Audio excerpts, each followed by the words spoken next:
জীবনে প্রথম নিজের পয়সায় সোনা কিনে মাকে গিফট করলাম মাদার্স ডেতে। হ্যালো এভরিওয়ান, তোমরা সকলেই জানো কাল ছিল মাদার্স ডে। তো এইবার মাকে আমি যেই সারপ্রাইজটা দিয়েছি মা নিজেও বিশ্বাস করতে পারছিল না।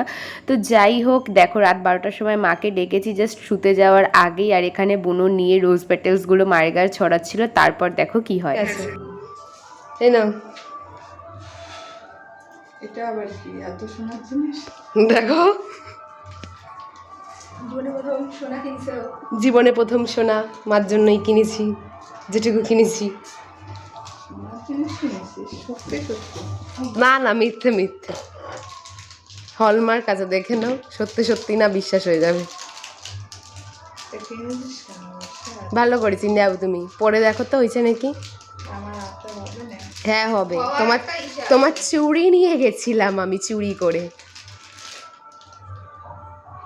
তোমার চুরি করে নিয়ে গেছি। হ্যাঁ, পছন্দ আরে এইটা হচ্ছে না, দুপুরেরটা মা সকালে 6টায় দেখে দিও, সৌরভ স্যারের কিছু পড়া আছে। হ্যাঁ, আরেকটা শুনে বলো। সব কিছু ভালো হয়েছে, সুন্দর হয়েছে, কিন্তু আমি তো আশাই করিনি তুই এত কিছু করবি। জীবনে প্রথম সোনা কিনেছি মা নিজের টাকায়। রাত 12টার সেলিব্রেশন এখানেই শেষ। ভিডিওটা তোমাদের ভালো লাগলে অবশ্যই একটা লাইক করে দিও। টাটা।